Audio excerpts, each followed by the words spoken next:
Like boats are, they are no different from a fishing vessel. I mean, they look very much like a skiff, So if we go back into the Somalia piracy days, so the Somalia pirates used to use a skiff, and they are wooden boats. They look like a fishing vessel. They have about 4 or 5 people, so they can be mistaken for a fishing vessel. And the only way, the armed forces identify them is if they have arms with them when they believe that they're carrying ammunition, so then they take possession of that. So they're not just fishing vessels, and they are possible pilots. So what these Houthis have done is they've taken the same structure, the same skiff, which looks exactly like a fishing vessel, and they really done a smart thing. What they've done is they've placed dummies on it. So as these Houthi, these skiffs, these USVs, which is called as uncrewed surface vessels, they approach a vessel. So the vessel thinks it's like a skiff. It's like one of the Somalia pirate skiffs. And when you have these Somalia pirate skiffs, that the normal tendency with armed guards, they execute what is called as warning shots. So these warning shots, they're fired in the air to warn these skiffs that don't come in the vicinity because if you come close, then we have to fire at you. So what they've done is these guys have taken the same skiffs, but they placed 3 dummies on it. So from a distance, from the ship's bridge, they look like a skiff with 2 or 3 pilots.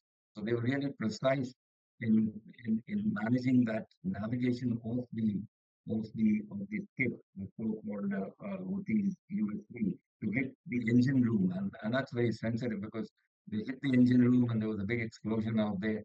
It detonated hitting the hull, and it punctured the hull, so the water came in, and in a matter of like one of the crew members in the engine room is still missing, while the rest of the crew has been rescued. So as such, Houthis they've come out with this new strategy of this uncrewed surface vessels. By the way, these uncrewed surface vessels, I mean, they are supposedly called as the kamikaze drones, and these are as old as about 2017, and Russia sort of invented these.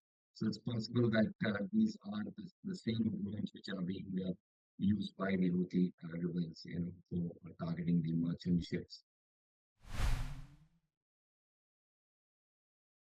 For merchant ships, we detect targets using our radar and visually, and what we see on the radar something moving, and if there is a target moving, and if it doesn't have in its own identity, because every vessel has to have an automatic identification system, what's called even AIS, even aircrafts have that. So basically, if there is a target on the radar and if it doesn't have its own identity, it can become a suspect vessel. So all the merchant ships, with the equipment they have, they'll probably just keep their look into the binoculars and see what it is. While merchant ships, even the combined maritime forces operating in the Gulf of Aden are definitely facing this big challenge. And incidentally, this particular attack on the Tutor, it occurred something about 67 nautical miles southwest of the port in Yemen, Hodeidah. So it's like not very far, but then the question is distance does not matter because they are using satellites, what we call signals to control the USV. So I think if it's 60 miles, 70 miles, or whatever, 100 miles, it doesn't matter because they will be controlling this just like what we call as unmanned ships. Unmanned ships haven't come into forces yet. It may take some more years before we have unmanned merchant ships, but these so-called unmanned or uncrewed surface vessels are already there. And by the way, these are the same USVs which are also being used in the Russian-Ukraine war. So in the Black Sea. So they're using that also in that. So it's not possible for merchant ships to keep avoiding it because the speed of the vessel is about 15 knots. It's not very high, and these ships are operating at a much higher speed. So in December 2023, there was something like about an average of 58 transits in the Suez. So that's about 58 transits after. That's a normal like 58, 60 transits a day. In the month of March this year, it dropped to 38 because of the attacks in December, Jan, and Feb. And now in the month of May, it's dropped to 22, just 22 transits a day in Suez. Now that's almost about 68% drop. Now, this 28 transits in the Suez does not mean that all these 22 vessels transiting the Suez are going through the Red Sea because they may be are going through the Gulf of Aden patch. There could be some vessels in the Gulf of Aqaba that's already in the Red Sea. I think it's a completely this is a political issue, and I think it probably all stems from the war that's happening in Israel and Gaza. I mean, that's why they are sort of targeting and the targets are. I mean, they possibly could be some sort of a trend that they are targeting certain types of vessels and ship owners. The USV is completely, it's a paradigm shift in the way they've been attacking merchant ships. Piracy is now completely, it's completely lock, stock, barrel out. So people are not really concerned about pirates because they know how to handle piracy and pirates.